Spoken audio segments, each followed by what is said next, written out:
볼까요? 자, 60페이지 보시면 60페이지의 제목이 물질의 특성입니다. 지구상에 있는 모든 물질은 그 물질만이 가지고 있는 특별한 성질, 물질의 특별한 성질, 이걸 이용해서 지구상에 있는 모든 물질은 구별이 된다. 그래서 시험에 물질은 구별할 수 있니? 그럼 무조건 구별할 수 있다라고 얘기한다. 됐죠? 자, 모든 물질은 같은 물질이 아니면 무조건 다 구별할 수 있습니다. 그 구별할 때 쓰는 게 물질의 특성이니까 얘기해봐. 물질의 특성의 5가지. 첫 번째. 그렇죠. 겉보기 성질이라는 거 있고요. 그 다음에 두 번째 뭐 있다고? 녹는 점 있다고. 그 다음에 녹는 점이랑 같은 말이 무슨 점? 어는 점. 이거 둘 중에 하나만 써야지. 녹는 점 따로, 어는 점 따로 이렇게 쓰면 안 되고요. 세 번째 무슨 점? 끓는 점 있어요. 네 번째 뭐? 밀도. 그 다음에 5번째 뭐? 용해도. 이렇게 5가지 성질을 이용하면 아무리 비슷한 물질이라도 같은 물질만 아니면 다 구별할 수 있다. 이게 물질을 구별하는 5가지 방법이다. 됐습니까? 그 중에서 녹는 점이라고 하는 건 무슨 상태가 무슨 상태로 바뀌는 거? 녹는 점은 무슨 상태가 무슨 상태? 맞아요. 고체가 액체로 바뀌는 온도가 녹는 점이에요. 됐어? 자, 액체가 고체로 바뀌는 온도는 무슨 점이라고 그래요? 어느 점. 근데 두 개의 온도 반드시 어떻게 된다고? 같아야 된다고. 끓는 점은 뭐가 뭘로 바뀌는 거? 고체가 액체가 기체로 바뀌거나 또는 거꾸로 기체가 액체로 바뀌는 온도를 둘 다 끓는 점이라 해. 얘는 따르게 구별하지 않아.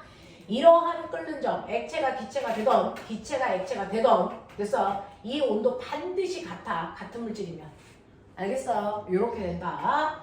그 중에서 우리가 알고 있는 것처럼 물이라는 액체도 있고 에탄올이라는 액체도 있고 그 다음에 메탄올이라는 액체도 있는데 얘네들이 다 똑같이 액체인 거죠. 그 액체인 애들이 기체로 바뀌는 끓는 점을 내가 조사하기 위해서 다 기체가 될 때까지 끓여보는 거죠. 그랬더니 물은 100도에서 끓고요. 에탄올은 78도에서 메탄올은 64도에서 끓어. 이 끓는 점의 차이로 우리가 알 수 있는 건 뭐야? 물질이 다르다. 분자끼리 서로 잡아당기는 인력. 인력이 누가 더 세? 이거 알 수 있어요. 끓는 점을 보면. 그래서 끓는 점이 높은 아이일수록 입장 안의 인력도 세니까 이 중에서 물의 인력, 끓는 점이 제일 높다. 알겠습니까? 네, 이렇게 된다는 거 예측하면 되고요.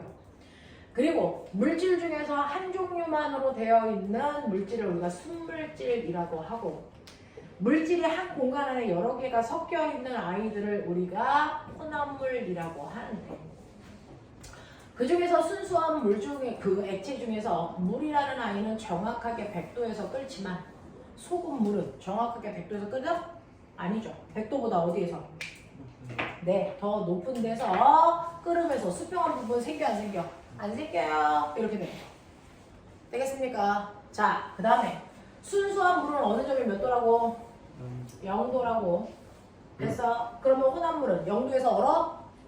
이거보다 훨씬 낮은 온도에서 얼어. 그래서 너네 한겨울에 한강은 순수한 물이야.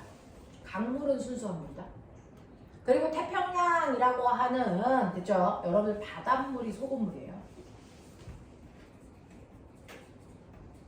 그러면 강이 먼저 오니 바다가 먼저 오니? 온도가 낮아지니까 누가 먼저 얼어? 강이 먼저 얼고 나서 바다가 얼죠. 그럼 바다는 잘 얼어 안 얼어? 안 얼어요. 바다가 어느 온도까지 온도가 잘 안 떨어져요. 됐어. 그래서 선생님이 어렸을 때는요. 한강이 얼어서 한강에서 막 스케이트 탔어요. 근데 태평양에서 스케이트 타는 애들 있어? 없다. 엄청 드문 일이다. 남극과 북극까지 가지 않는 한 바닷물은 얼지 않습니다. 됐죠? 이런 식으로 해서 너네가 보면 60페이지 맨 밑에 있는 아이들이 순물질과 혼합물의 끓는 점, 어는 점을 그래프로 그려낸 거예요. 됐습니까? 이렇게 됩니다. 그러면 지금 61페이지에 1번부터 6번까지 빨리 풀어. 61페이지에 1번부터 6번까지.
와, 우리 소연이 그러면이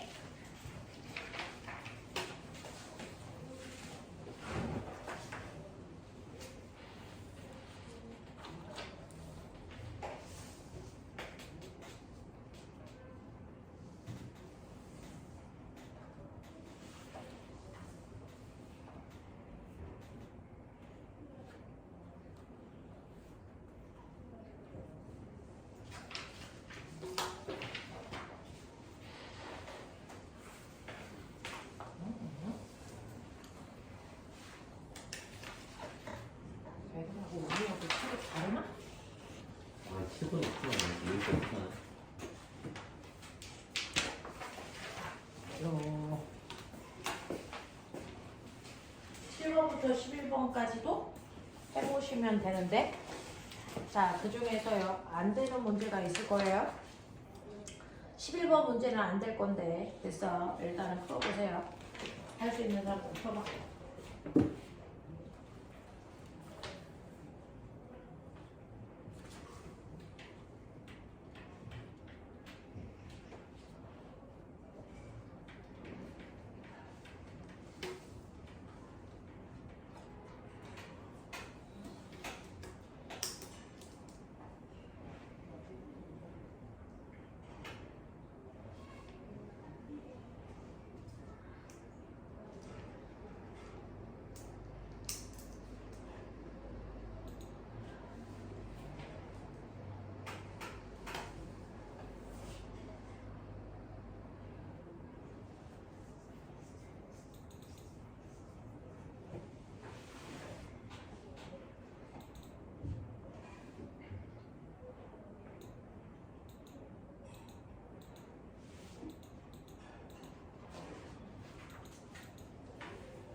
잘라? 시간?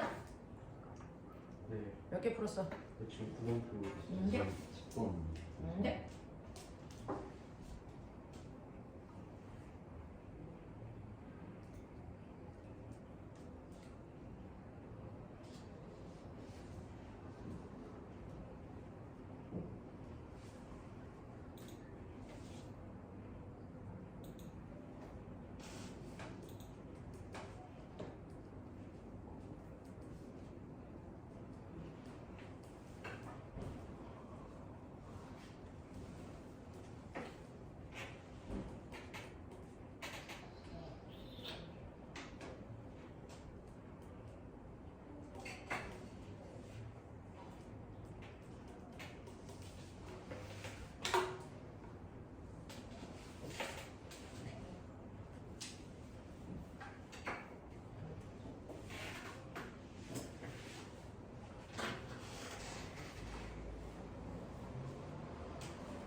그쪽에 잠깐 앉아 있어. 거기 의자 있잖아.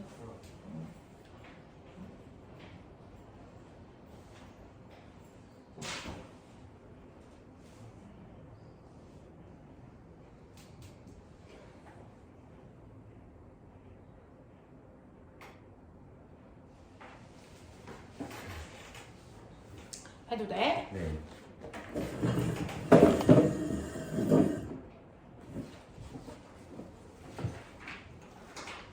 자, 잠깐만 볼게.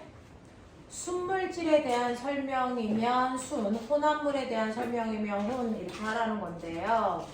자, 물질이 가지고 있는 고유한 성질이 바로 저기에 있는 겉보기 성질, 녹는 점, 끓는 점, 밀도, 용해도라고 하는 물질의 특성이야. 그 물질의 특성을 그대로 가지고 있으면 순물질이야.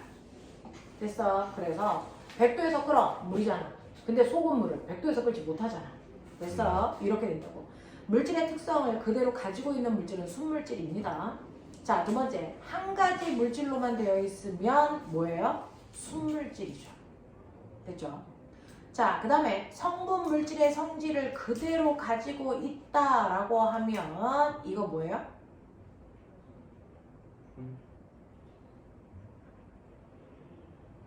이건 뭐야? 성분 물질의 성질을 그대로 가지고 있어요. 혼합. 네, 이건 뭐냐면 성분 물질이라는 거는 성분이 이제 하나가 아니라는 거예요. 그래서 요거는 이렇게 이야기해요. 소금하고요. 물을 섞어서 우리가 소금물을 만들 건데 소금에 짜다라는 성질이 있고 물은 마시면 시원하다, 뭐 갈증이 해소된다 이런 성질이 있단 말이죠. 자, 그 소금은 소금 물 속에도 여전히 짜다라는 자기만의 고유한 성질을 그대로 가지고 있잖아요. 됐죠? 그리고 물도 물의 성질을 그대로 그 안에 가지고 있습니다. 됐어? 이렇게 혼합물은요, 섞이기 전이나 섞은 후나 그 혼합물 속에 있는 성분 하나하나들의 성질이 변하지 않고 그대로 유지됩니다. 됐어? 이렇게 원래 섞이기 전이나 섞인 후나 그 성분 물질의 성질을 그대로 가지고 있는 물질이 바로 혼합물인데, 그러면 성분 물질의 성질을 그대로 안 가지고 있는 애가 있어? 그게 바로 화합물이야. 예를 들어 수소라는 기체와 산소라는 기체를 결합시키면 이거는 물이라는 아이가 돼요. 근데 수소는 어떤 성질을 가지고 있냐면 수소 폭탄. 불 갖다 대면 펑 하고 터져. 근데 산소는 어떤 성질을 가지고 있냐면 불 갖다 대면 불씨를 더 크게, 불을 잘 살려내는 성질을 가지고 있는 거예요. 그러면 수소와 산소를 결합시켜서 만든 물도 얘처럼 성분 물질의 성질을 그대로 가지고 있으면 물에다가 불을 갖다 대면 펑 타면서 불꽃을 살려야 될 거 아니야. 네. 근데 물의 성질은 어때? 불을 꺼뜨려. 꺼져버리게 하는 거야. 그러면 이렇게 서로 다른 원소가 결합을 해서 새로운 물질을 만든 이 아이들을 우리가 화합물이라고 했는데, 화합물은 원래 성분 물질의 성질을 그대로 가지고 있니? 아니요. 전혀 다르게 바뀌어요. 됐죠? 그래서 성분 물질의 성질을 그대로 가지고 있으면 혼합물이고 성분 물질의 성질이 전혀 다르게 변신해서 새로운 물질로 탈바꿈하면 화합물이라고 해요. 알겠어요? 그래서 성분 물질의 성질을 그대로 가지고 있는 건 혼합물이다 라고 하는 거 기억하시고 에탄올, 산소, 이산화탄소 이런 애들이요. 에탄올이라고 하는 거 그냥 이거는 듣고 마세요. 에탄올이라고 하는 알코올 순물질인데 걔는 C2H5OH 이렇게 쓰는 거야. 됐어? 그 다음에 산소 기체 O2, 이산화탄소 기체 CO2 자 이런 애들 됐죠? 얘네들은 각각이 순물질인 거 맞아요? 각각이 다 순물질인 거 맞다고요? 근데 그 중에서 에탄올은 여러 개의 원소가 결합한 화합물이면서 순물질이고요. 산소는 한 종류의 원소로만 되어 있는 원소 물질이면서 순물질이고요. 이산화탄소는 두 가지 이상의 원소가 결합해서 만들어진 화합물이면서 순물질이야. 그래서 순물질은 두 종류가 있다고요. 화합물이면서 순물질이라는 아이가 있고 원소 물질이면서 순물질이라는 아이가 있다. 근데 어쨌든 다 한 종류의 물질이니까 순물질이다. 되겠어요? 그래서 4번은 순물질입니다. 한 번만 더 해보면 네, 천천히 쓰세요. 한 번만 더 해보면 금. 자, 금은요. 우리가 나트륨, 마그네슘 이런 것들처럼 그냥 원소예요. 금은 AU 원소기호가 이래요. 그래서 금은 순물질입니다.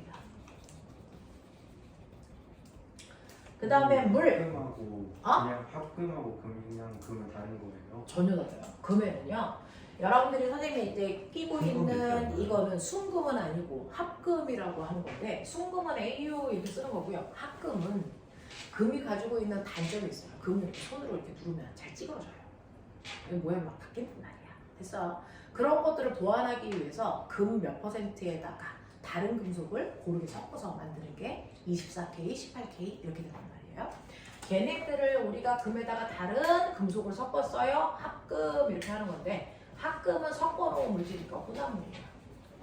그러니까 우리가 얘기하는 순금은 순물질이지만 18K, 그 다음에 뭐 몇 K? 18K, 14K 이런 애들은 합금이고요. 순금을 우리가 24K라고 하거든요.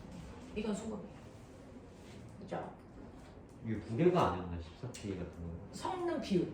아, 섞는 비율. 자, 그 다음에 물이라고 하는 거 순물질이고요. 탄산음료가 뭐게요? 사이다, 콜라. 순물질일까 혼합물일까? 혼합물. 혼합물이죠. 공기는요? 공기는 혼합물이에요. 혼합물. 질소기체가 제일 많고 그 다음에 산소가 거의 8:2의 비율로 섞여 있잖아요. 이거 혼합물이에요. 그 다음에 염화나트륨이 한국말로 뭐지? 소금이고요. 염화나트륨은 NaCl. 그래서 이거 순물질이에요. 순물질. 화합물이에요. 순물질. 소금, 순물질입니다. 자, 그 다음에 식초가 뭔지 아세요? 식초는요. 아세트산이요. CH3COOH를 아세트산이라고 화학식관에는 하고 우리나라 말로는 이걸 빙초산이라고 해요. 빙초산. 이 빙초산, 순수한 빙초산을 먹어? 이게 식초야? 아니요. 아니다. 이거 먹으면 막 이 목젖이 타 들어간다. 죽지 않아요. 너무 쉬어서. 알겠어? 여기다 물 탄 거야. 그게 식초야. 그래서 네, 그래서 식초는요 빙초산에다가 물 탄 마치 소금물과 같은 혼합물이에요. 알겠어? 오케이. 그래서 식초는 혼합물이다. 네. 자, 그 다음에 물질을 구별할 수 있는 성질이 아까 말씀드린 칠판에 쓴 물질의 특성 5개예요. 거기에 안 들어가는 거. 2번. 네, 부피. 이거 안 들어가죠. 부피, 질량, 부피, 질량, 무게 이런 거는 물질을 구분할 수 없어요. 4번에 물질의 특성인 걸 찾는 건데요. 동그라미 몇 개 있냐? 한 개밖에 없어요. 평소 걸로 한 개밖에 없어요. 네. 자, 한 개만 맞는 거고 두 개는 틀린 건데요. 그 중에서 1번 물질의 종류에 따라서 다름으로 물질을 구분하는 데 이용된다. 이거 물질의 특성 맞아요. 그렇죠? 네, 이거 맞고요. 같은 물질이라도 물질의 양이 많아지면 물질의 특성 바뀌니? 아까 물 끓일 때요. 라면 하나 끓인 물이나 라면 10개 끓일 물이나 얘네들의 끓는 점 다 어떻다 그랬어? 같다 그랬잖아. 양에 따라서 다르잖아. 됐어? 그래서 물질의 특성은요, 양이 많다고 해서 물에 끓는 점이 100도가 아니고 막 이러진 않아요. 다 100도에서 끓는데 100도까지 올라가는데 걸리는 시간만 다르다고 했어요. 물질의 특성은 달라지지 않습니다. 선생님이요, 살이 막 쪘을 때도 있고 지금은 살이 좀 빠졌을 때인데 살이 찌나 살이 빠지나 선생님 지금 바뀌어? 아니요? DNA 바뀌어? 아니요? 안 바뀌잖아. 물질의 특성이잖아. 됐어. 네. 그러니까 양이 많다고 바뀌거나 양이 적다고 해서 바뀌거나 이러면 물질의 특성이 될 수 없어요. 자, 순물질과 혼합물은 모두 물질의 특성이 일정하다라고 했는데 여러분들 순물질은 정확하게 100도에서 끓죠. 근데 혼합물은 100도에서 끓어? 안 끓죠. 물질의 특성이 일정하지 않아요. 순물질만 물질의 특성이 일정한 거고 혼합물은 물질의 특성이 일정하지 않습니다. 알겠죠? 자, 그렇다면 꼬맹아 5번에서 순물질이 뭐냐? 이번에는 선물질이요? 물질이 B죠. 그쵸? 끓는 점이 일정하니까. 그럼 혼합물은 뭐겠어요? A. A겠죠. 그래서 A는 소금물, B는 순수한 물 이래요. 그쵸? 자, 6번 갈게요.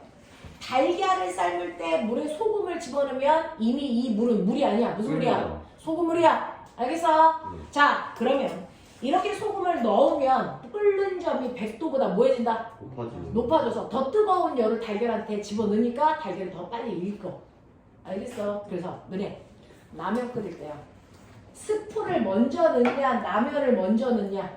왜? 자기만의 라면 끓이는 레시피가 있잖아. 너네는 면을 먼저 넣냐 스프를 먼저 넣냐? 면을 먼저 했는데요? 면을 먼저 넣는 사람도 있고요. 어. 선생님 같은 경우에 스프를 먼저 넣어요. 왜냐면 스프를 넣으면 그게 소금물이 되잖아요. 그럼 물의 온도가 100도보다 뭐해지니? 높아져요. 네. 100도보다 높은 온도 110도까지 막 올라간다고요. 그리고 나서 면을 집어넣으면 면이 더 뜨거운 열을 받아서 빨리 익기도 하고 면이 쫄깃쫄깃하기도 해요. 오. 그래서 선생님 같은 경우에 스프를 먼저 넣고 나서 그리고 면을 익히는 과학적 방법을 사용하죠. 알겠냐? 네. 이런 거야, 이런 거야. 자, 자동차의 앞유리를 워셔액으로 닦으면 꼬맹아, 선생님 워셔액은 어차피 차문 닦는 거니까 거기다 물 집어넣어도 되죠? 돼요. 근데 문제는 언제가 문제예요? 겨울철. 겨울철에 한겨울에 밖에 나가면 영하 막 10도까지 떨어지는데, 자, 그때 워셔액이라고 하는 맹물을 집어넣으면 맹물이 나오면서 몇 도에서 얼어? 0도에서 얼죠. 그러면 유리창을 닦는 게 아니고 유리창을 얼려요. 그러면 유리창에 성에 껴서 앞이 잘 안 보여요. 아빠가 온 세상 어린이 다 쳐요. 사고 난다고요. 알겠어? 그러니까 워셔액은요, 한겨울에도 얼지 않게 순수한 물이어야 되냐 아니면 혼합물이어야 되냐? 혼합물이어야 어느 점이 훨씬 낮아서, 그래서 우리나라에 영하 막 20도까지 내려가도 워셔액은 안 얼어요. 알겠지? 근데 이렇게 가는 거예요. 그래서 유리창 앞에 유리를 워셔액으로 닦는데 얘는 어느 점이 낮음으로 겨울철에도 얼지 않게끔 하는 거예요. 자, 그 다음에 전류를 차단하는 퓨즈라는 거 들어본 적 있냐? 아니요? 퓨즈가 뭐냐면 두꺼비 집에, 우리 집에 전류를 막 쓰면 너네 막 핸드폰 꽂고만 막 그래서 충전하려고 하면 너네 방에서 쓰는 콘센트만 해도 막 서너 개 꽂혀 있잖아. 아, 저거 봤어요. 그 됐어? 타고 그럼 문어발식 이렇게 연결을 하면 우리 집에 전류가 많이 들어오는데, 전류가 막 들어오면 전자가 거기에 있는 원자랑 막 충돌 많이 해. 그럼 전선이 점점 뭐해지냐? 뜨거워지죠. 그래서 너네 핸드폰도 오래 쓰면 핸드폰이 손난로처럼 뜨거워지잖아요. 네. 됐어? 이렇게 과하게 전류가 흐르면 네. 모든 전기가 흐르는 제품도 뜨거워진단 말이야. 근데 그 뜨거워지는 걸 그냥 방치하면 우리 집이 뭐 할까? 불이 나요. 몰라요. 그래서 옛날에는요, 안전장치를 제대로 못 만들 때요, 과전류가 흘러가지고 집들이 막 화재 나고 막 하루에도 12채씩 막 불나는 뉴스들이 막 난단 말이야. 됐어? 그러면 안 되잖아. 그러니까 퓨즈라는 안전장치를 집어넣어서 집이 일정한 전선이 일정한 온도 이상이 되면 그 퓨즈가 뭐하게? 녹게끔 해버리는 거야. 그래서 퓨즈가 녹아버리니까 과전류가 흘러 안 흘러? 안 흘러. 그래서 퓨즈는 끊어지지만 집은 멀쩡해. 됐어? 근데 요즘에는 그 퓨즈가 녹는 것도 귀찮아. 퓨즈 녹으면, 선생님 어렸을 때 퓨즈가 녹았어. 그럼 막 슈퍼 가서 퓨즈 주세요 그래서 사가지고 와서 아빠가 그걸 새로, 됐어? 녹은 거 빼내고 새로 갖다 꼽아놓고 막 이렇게 하려면 귀찮잖아. 네. 그래서 요즘은 퓨즈 대신에 차단기가 되어 있어. 그래서 과전류가 흐르면 차단기가 떨어져. 그러면 엄마가 어떤 새끼야! 콘센트 빼! 그러면 콘센트 뺐다. 그러면 온도가 좀 내려가잖아. 그러면 퓨즈를 이렇게 올리면 돼서 다시 전류가 흐르는 거야. 그래서 퓨즈 사러 갈 필요 없는 거야. 됐어? 안전장치란 말이야. 알겠어? 그러면 선생님 전소보다 퓨즈가 먼저 녹아요? 네, 퓨즈는요. 혼합물이라서 어느 점을 뭐 하는 거야? 혼합물을 어느 점을 높다 낮다? 높다. 어느 점을 낮추는 거잖아요. 아, 어느 점과 똑같은 말이 녹는 점이잖아요. 그러니까 순수한 철사는 몇 도에서 녹냐면 전선은요 한 60도에서 녹는데 혼합물을 만들면 한 30도에서 녹아버리게 해버리는 거야. 그래서 녹는 점을 낮추는 거야. 그래서 퓨즈가 먼저 녹게. 알겠어? 그래서 어느 점과 녹는 점 같은 말이니까 녹는 점을 낮추는 역할을 한다. 이런 얘기. 알겠어? 그래서 우리 집이 이제 문어발식 콘센트 연결해도 집에서 와 과전류 때문에 불났어 이런 뉴스 드물잖아요. 이게 퓨즈 때문에 그래요. 넘어오세요. 7번. 시간이 없네요. 끓는 점에 대한 설명으로 맞고 틀린 걸 찾으세요 라고 했는데 끓는 점, 액체가 기체되는 걸 끓는 점이라고 한다. 자, 물질의 종류에 관계없이 끓는 점은 다 똑같아? 아니요? 아니죠. 물은 100도에서 끓고 에탄올은 70도에서 끓잖아요. 달라요. 자, 물질의 양이 많아지면 끓는 점 높아져? 아니요? 아니죠. 가열하는 불꽃이 세다고 해서 끓는 점이 높아져? 아니요? 너네 가스레인지 중에서 불이 센 쪽도 있고 약한 쪽도 있죠. 센 쪽에 놓는다고 해서 물에 끓는 점이 높아져? 아니죠. 그 끓는 점까지 빨리 가는 것 뿐이야. 끓는 점은 변하는 게 아니야. 네. 그래서 가열하는 불꽃색이 강하다고 해서 끓는 점이 변하는 거 아니다. 맞는 거예요. 끓는 점은 압력에 따라서 변화하므로 물질의 특성이 아니다. 그랬는데 집에서 너네 전기밥솥 쓰죠. 압력밥솥. 압력밥솥으로 밥할 때하고 냄비로 밥할 때 밥맛이 다른 걸 경험해 본 적이 있나? 아니요? 냄비밥 먹어본 적 없죠? 네, 없어요. 응. 햇반 먹어봐요. 근데 냄비로 밥하면 밥이 좀 맛이 없어요. 그래서 그 비싼 돈을 주면서 엄마가 쿠쿠 압력밥솥 사는 거예요. 그게 더 맛있어요. 압력밥솥으로 하는 게 더 맛있습니다. 왜냐하면 우리는 바깥쪽에요. 이렇게 냄비에다가 물을 집어넣고 쌀을 집어넣고 밥을 할 때요. 그냥 냄비 뚜껑만 이렇게 덮어놓으면 물이 끓으면서 물이 뭘로 바뀌어요? 수증기로 바뀌죠. 그러면 여기 기체들의 양이 점점 뭐해지겠니? 많아지죠. 그 기체들이 많아지면 기체가 뚜껑을 미는 힘이 뭐해지겠니? 세지겠죠. 됐어? 그러면 밖에 있는 공기보다 안에 있는 수증기량이 많아지니까 뚜껑을 열고 수증기가 밖으로 빠져나와. 그래서 뚜껑이 덜썩덜썩 하는 거야. 됐어? 네. 그러면서 항상 밖이랑 똑같이 일기압 상태를 유지해요. 이렇게 밖에 공기가 누르는 힘이 일기압인데 그 일기압에서 무조건 물이 몇 도까지밖에 못 올라가? 100도까지밖에 못 올라가. 100도에서 끓어. 그러니까 여기에 쌀을 집어넣어도 쌀은 아무리 열을 많이 받아도 100도밖에 열을 못 받아. 거기서 익은 게 밥이야. 냄비밥. 근데 압력밥솥은 수증기가 못 나오게 뚜껑을 이렇게 됐어. 네, 잠가버리는 거잖아. 그러면 아무리 수증기가 많아도 밖으로 나올 수 있어 없어? 없어요. 쿠쿠 압력밥솥 뚜껑이 막 덜썩덜썩하면 됐어. 그건 아저씨한테 전화해야 된다. 고장난 거다. 그러니까 안에 있는 기체가 빠져나오지 못하니까 기체들의 양이 많아져. 그러면 안에 있는 기압은 1기압보다 큰 1기압, 2기압, 3기압 이렇게 기압이 올라가. 기압이 올라가면 끓는 점이 높아져. 그러니까 물의 끓는 점이 100도가 아니고 120도, 130도 여기까지 막 올라가. 그러면 100도가 아닌 120도, 130도까지 올라가면 여기 있는 쌀은 100도가 아닌 120도의 열에서 익거나 130도의 열에 의해서 익으면 100도에서 익은 것보다 훨씬 더 잘 익어. 그러니까 쌀이 찰지고 맛있는 밥이 되는 거야. 알겠습니까? 그래서 압력밥솥에서 밥을 하면 훨씬 더 맛있는 이유가 온도가 더 높은 데까지 올라가기 때문에 더 많이 익어서 그래요.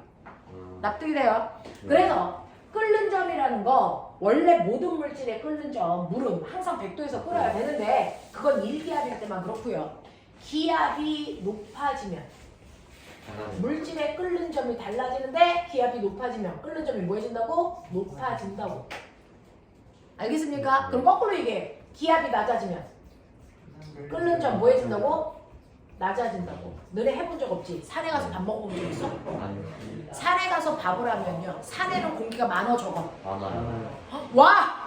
산으로 올라갈수록 공기가 희박해진다. 들어본 적 없어? 아. 그래서 고산지대에 올라가면 숨쉬기 힘들다. 이런 얘기 들어본 적 없어? 있죠. 산으로 올라갈수록 공기가 희박해집니다. 그러면 산으로 올라가면 기압이 뭐해지니까? 낮아지니까. 낮아져. 공기가 줄어든다고. 그러면 끓는 점도 뭐해질까? 낮아져요. 낮아지면 됐어. 그나마 물이 100도까지 올라가지 않고 물이 70도에서 그냥 끓어버려. 와. 그러면 이 안에 있는 쌀은 몇 도밖에 열을 못 받아. 70조. 그러면 쌀이 다 익었니 들익었니? 재밌게 그걸 설익은 밥이라고 해. 설익은 밥을 좀 먹어봤어야 되는데 이 새끼들이 먹어본 적이 없겠지. 쌀이기도 하고 밥이기도 한 그 중간에 식감, 딱딱한다. 딱딱한 밥. 어우. 설익은 밥. 알겠어? 이런 게 만들죠. 알겠습니까? 네, 이런 거거든요.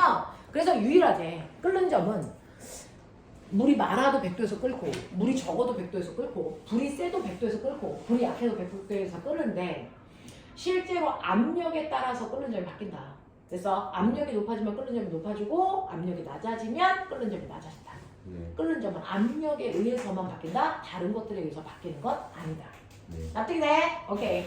자, 그래서 끓는 점은 압력에 따라서 변하는 물질의 특성이 아니다가 아니고요. 압력에 따라 바뀌지만 일기압에서는 항상 100도에서 끓기 때문에 물질의 특성입니다. 아시겠어요? 네, 이렇게 될게요. 자, 그 중에서요. 8번 문제, 요것만 하고 끝나고 끊는 거 드릴게요. A와 B의 수평한 부분의 온도 어때요? A와 B의 수평한 부분의 온도 어때요? 같죠? 같은 물질이에요. A, B는 같은. 됐어. 거고. 네, 근데 C는 A, B와 수평한 부분의 온도 같아 달라? 달라요. 다르죠. 다른 물질이에요. 그래서 끓는 점의 높이 보면 된다. 네. A와 B는 같은 물질이고 그럼 가장 먼저 끓는 거 누구? A. A죠. 됐어. 자, A와 B 중에서 누가 더 물이 많은 거야? B가 더 많으니까 B가 천천히 끓는 거죠. 됐죠?